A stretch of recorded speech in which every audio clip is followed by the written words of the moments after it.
Lorsque vous ouvrez les yeux, accueillir le lever du jour, vous ne vous contentez pas de commencer une routine quotidienne. Vous entrez dans un espace sacré.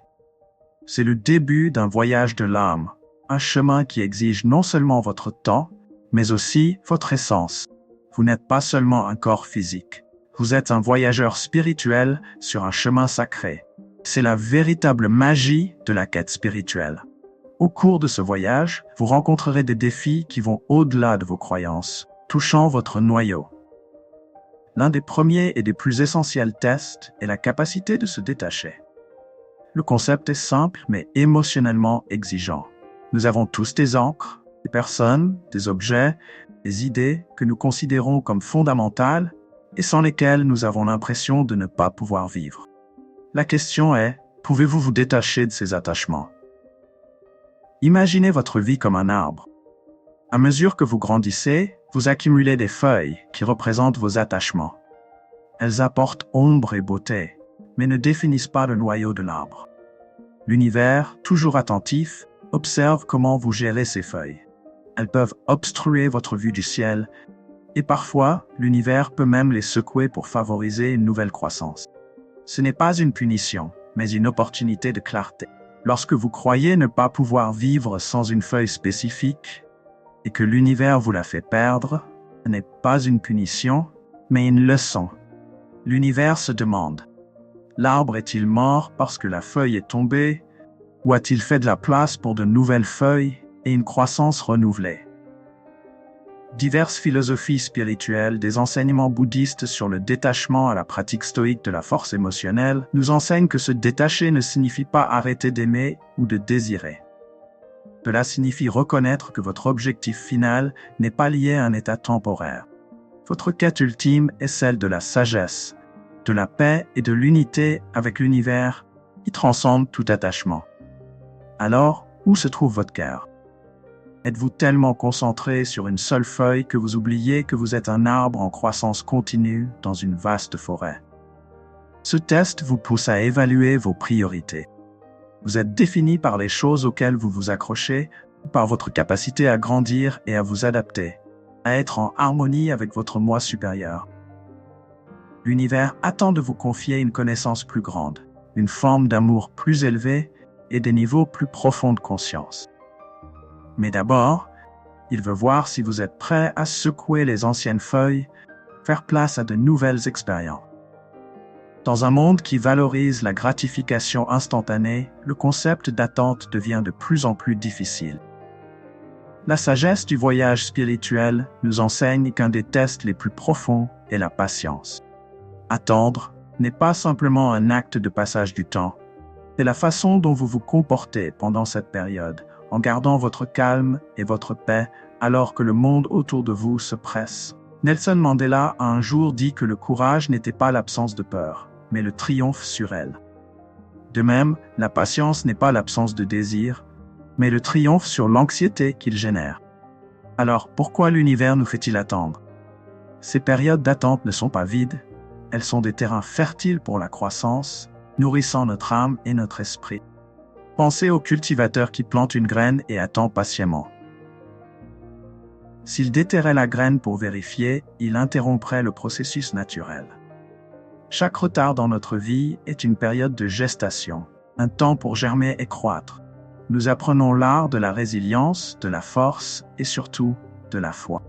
L'univers ne demande pas si vous pouvez attendre, mais si vous pouvez le faire avec grâce et compréhension, avec un cœur plein d'espoir. Au lieu de voir l'attente comme une épreuve, considérez-la comme un espace de préparation. Imaginez que vous êtes un artiste et que chaque moment d'attente ajoute une nouvelle couche à votre chef-d'œuvre. Comme Maya Angelou l'a sagement affirmé, les grandes réalisations nécessitent du temps. Vos objectifs, rêves et éveils spirituels sont des réalisations en formation. Pour rendre ce processus plus agréable, nous devons apprendre à trouver du contentement dans le moment présent. Les maîtres zen nous encouragent à trouver la paix et le bonheur maintenant. Lorsque nous sommes en paix avec le présent, l'incertitude du futur perd son pouvoir effrayant.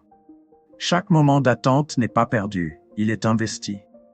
Vous vous préparez pour quelque chose de si gratifiant que, lorsqu'il arrivera enfin, vous comprendrez la valeur de chaque seconde d'attente. Lorsque nous rencontrons des difficultés, il est facile de se sentir reconnaissant et plein de foi lorsque tout est clair et paisible. Cependant, lorsque les nuages s'accumulent et que tout semble s'effondrer, c'est le test de la foi qui entre en jeu. Imaginez votre vie comme un navire naviguant sur l'océan. La mer calme ne fait pas un marin habile. Affronter des mers agitées est un défi, mais la foi est la boussole qui vous pousse à rester ferme, à croire que votre navire a été construit pour résister à la tempête. Considérez le potier façonnant l'argile. L'argile est pressée et tournée, un processus inconfortable, et c'est ce qui transforme un morceau de terre en une œuvre d'art. De la même manière, vos épreuves vous façonnent en une version plus forte et plus sage de vous-même. Rappelez-vous aussi la métaphore du diamant. Sous une pression intense, le charbon se transforme en l'une des pierres les plus précieuses du monde. L'univers ne cherche pas à vous briser, mais à vous pousser à découvrir à quel point vous êtes incassable. Considérez également la métamorphose d'une chenille en papillon. La chenille se transforme en une bouillie avant de devenir un papillon. Cette étape inconfortable est nécessaire pour le vol. Lorsque vous êtes dans votre propre cocon pendant des moments difficiles, vous ne vous effondrez pas, mais vous vous préparez à voler. Le concept foi ne se limite à aucune vision religieuse spécifique. Que vous croyiez en Dieu, en l'univers ou en un pouvoir supérieur, le message est le même. La foi durable se construit non lorsque le soleil brille, mais lorsque vous devez naviguer à travers les nuits les plus sombres, en croyant que la lumière du jour est juste au-delà de l'horizon, même si vous ne pouvez pas encore la voir.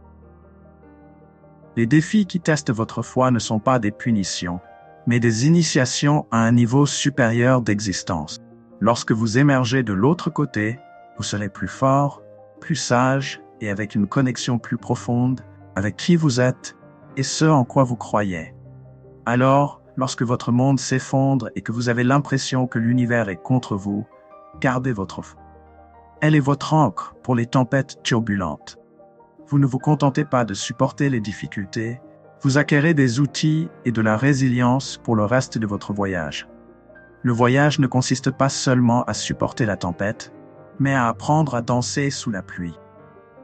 Tenez bon à votre foi, laissez-la être votre parapluie.